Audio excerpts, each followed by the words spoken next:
Farmer chopped to death in Sherwood Content in Trelawny on Sunday. Abraham Lincoln voted the best while Donald Trump is the worst president in U.S. history. This is Undiluted News. Mikey Bones reporting. The Republicans are losing their mind, and this is after Donald Trump has been deemed to be the worst president in U.S. history. Abraham Lincoln topped the list of U.S. presidents while Donald Trump was ranked last according to results of the 2024 Presidential Greatness Project expert survey released this weekend. The purpose of the survey, which was previously conducted in 2015 and 2018, was to create a ranking of presidential greatness that covered all presidents from George Washington to Joe Biden according to the co-directors of the Presidential Greatness Project. They are also from the University of Houston Political Science Professor Brandon Rottinghaus and Coastal Carolina University Political Science Professor Justin. Respondents were asked to rate each U.S. president on a scale of 0 to 100 for their overall greatness, with 0 being failure, 50 being average, and 100 being great.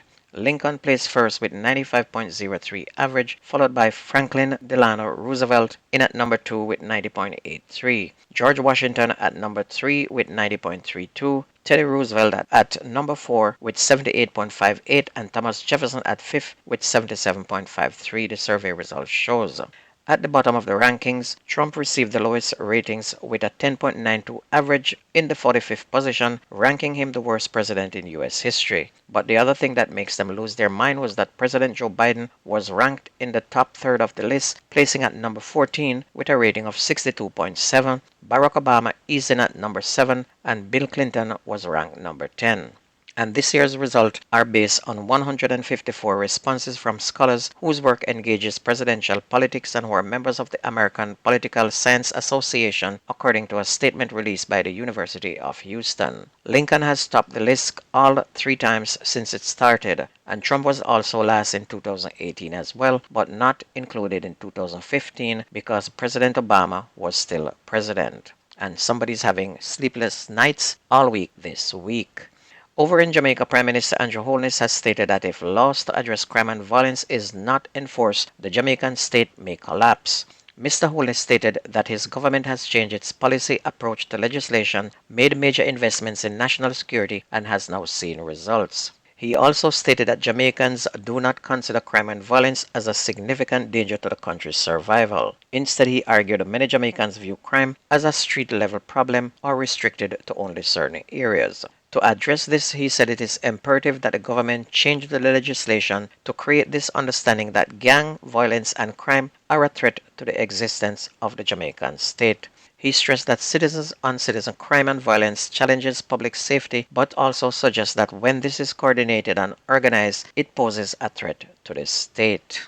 The Jamaican public has also painted a dreary picture of the performance of councillors across the 14 parishes, and this is according to results from the latest RGR Gleaner Communications Group commissioned Don Anderson poll, where local authorities were given a negative ratings. 40% of those polled branded their local representatives' work as poor or very poor, and this is equal to the percentage of those who gave a failing grade to their municipal corporations.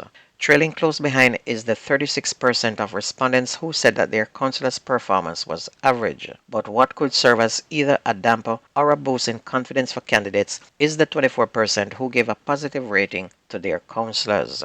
Meanwhile, the 18-year-old girl of a man charged for the contract-style killing of paralegal Sandra Risden along Washington Boulevard last month was denied bail yesterday when she appeared in court following her arrest on Monday for attempting to smuggle contraband into the Constant Spring police lockup.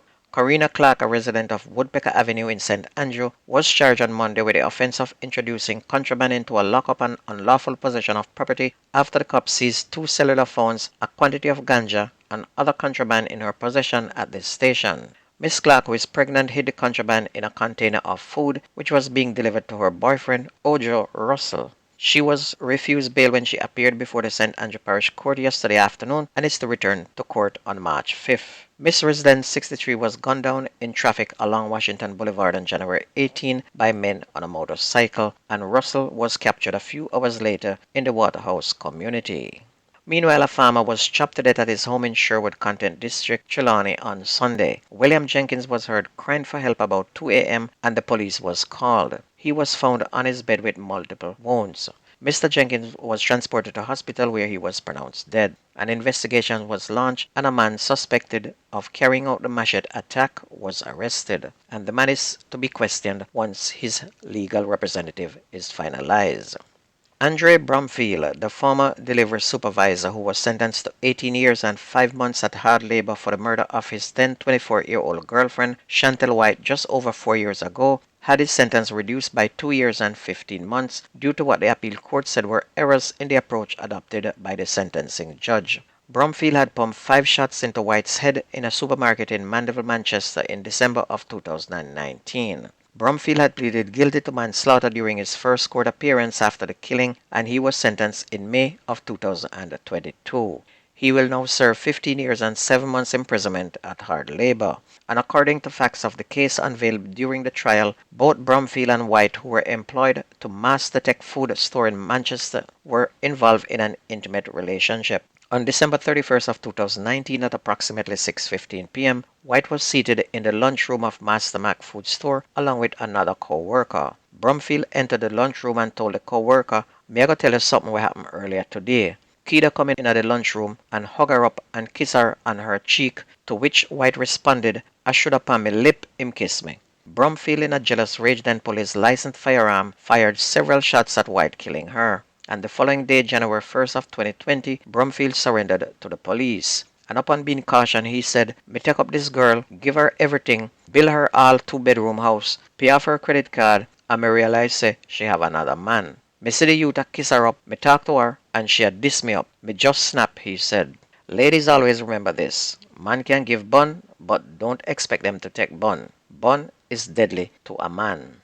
Onto sports. Schoolboy cricket, Cornwall College and Glenmuir High were winners in the Intersecondary School Sports Association Headley Cup Rural Area Cricket Competition last week, while Clarendon College and Garvey Massey played to a draw. The scheduled contest between Vere Technical and Mayday High was also rained out. At Cornwall College, the home team beat Herbert Morrison Technical by 10 wickets. Cornwall spinner Amani Ainsley took 5 wickets for 31 runs as Herbert Morrison were dismissed for 136, with Nathan Tate top scoring with 57. Opener Damani Daly scored 75 and Ainsley 37, then carried Cornwall to 137 without loss. At Sir P. Oval on February 16, Clarendon College and Garvey Massey they played to a draw. Clarendon made 178 all out, with lead contributions from Johnny Palmer, who made 73, Cavell Bailey 37, and Kennardo Cameron 36. Off-spinner Dan J. Dillon, with 6 wickets for 64, led the bowling for Garvey Massey.